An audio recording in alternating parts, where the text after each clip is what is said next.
উত্তরের পথে ঈদযাত্রায় ঢাকা টাঙ্গাইল বঙ্গবন্ধু সেতু মহাসড়কে অতিরিক্ত যানবাহনের চাপ ও সেতুর উপর গাড়ি বিকল হওয়ায় দফায় দফায় বঙ্গবন্ধু সেতুর টোল আদায় বন্ধে ঢাকা টাঙ্গাইল বঙ্গবন্ধু সেতু মহাসড়কে বঙ্গবন্ধু সেতু পূর্ব এলাকা থেকে কালীহাতির এলেঙ্গা পর্যন্ত তীব্র যানজটের সৃষ্টি হয়েছে। এতে চরম ভোগান্তিতে পড়েছে মহাসড়ক ব্যবহারকারী চালক ও যাত্রীরা। শুক্রবার মধ্যরাত থেকে মহাসড়কে যানজটের সৃষ্টি হয়।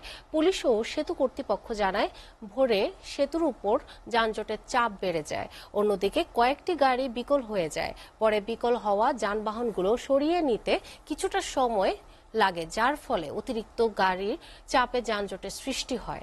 এছাড়াও সেতুর উপর দুর্ঘটনা রোধ ও সেতুর ধারণ ক্ষমতার অধিক যানবাহন প্রবেশ করলে সেতুর উপর যানজটের সৃষ্টি হয়। টোল বুথের সামনে গাড়ির সারি চলে আসায় বেশ কয়েকবার টোল আদায় বন্ধ রাখা হয়। এতে সেতু পূর্ব থেকে এলেঙ্গা পর্যন্ত যানজটের সৃষ্টি হয়। যানজট নিরসনে কাজ করছে পুলিশ। এদিকে গত 24 ঘন্টায় বঙ্গবন্ধু সেতু দিয়ে 53,708টি যানবাহন পারাপার হয়েছে। এতে টোল আদায় হয়েছে 3,80,63,400 টাকা। ঈদে ঘরে ফেরা মানুষের খবর জানাতে টাঙ্গাইল থেকে সরাসরি যুক্ত হচ্ছেন সহকর্মী আহমেদ রুবেল। রাসেল, ঈদ যাত্রায় মহাসড়কের অবস্থা কেমন দেখছেন? যানজটের চিত্র যদি আমি আপনাকে দেখাতে চাই তামিমা, আজ ভোর থেকেই কিন্তু এই মহাসড়কের এলেঙ্গা থেকে বঙ্গবন্ধু সেতু পর্যন্ত প্রায় 14 কিলোমিটার মহাসড়ক জুড়ে তীব্র যানজটের সৃষ্টি হয়। তবে পুলিশ প্রশাসনের পক্ষ থেকে একটু যে বিষয়টি জানানো হয়েছে সেটি হচ্ছে যে বেলা বাড়ার সাথে সাথে এই যানজট অনেকটা সহনীয় পর্যায়ে চলে আসবে। আমি যদি আপনাকে দেখাতে চাই, আমি যে জায়গাটিতে রয়েছি সেটি হচ্ছে ঢাকা টাঙ্গাইল বঙ্গবন্ধু সেতু মহাসড়কের সল্লা এলাকায় আমি এই মুহূর্তে রয়েছি।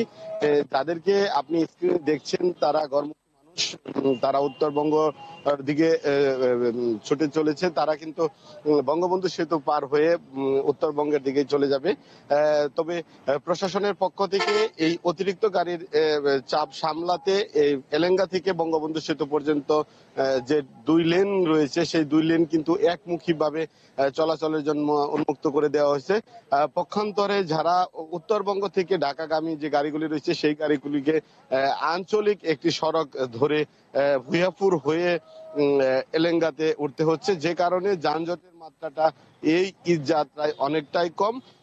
তবে এই যানজটের কারণ হিসেবে যে বিষয়টি আমরা দেখতে পেয়েছি সেটি হচ্ছে বঙ্গবন্ধু সেতুর উপর কয়েক দফা টোল আদায় বন্ধ থাকা এবং বঙ্গবন্ধু সেতুর উপর বেশ কয়েকটি সড়ক দুর্ঘটনার পরবর্তী সময়ে কিন্তু গত মধ্যরাত থেকে যানজটের সৃষ্টি হয়। এর পরবর্তী সময়ে সেই যানজটের কারণে বঙ্গবন্ধু সেতু দিয়ে 3 থেকে 4 দফা টোল আদায় বন্ধ থাকে। এ সময় এই যানজটের তীব্রতা অনেকটাই বেড়ে যায়।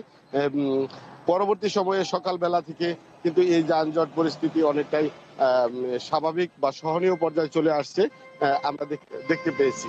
তো ঢাকা টাঙ্গাইল বঙ্গবন্ধু সেতু মহাসড়কের এই ছিল সর্বশেষ চিত্র। তামিমা।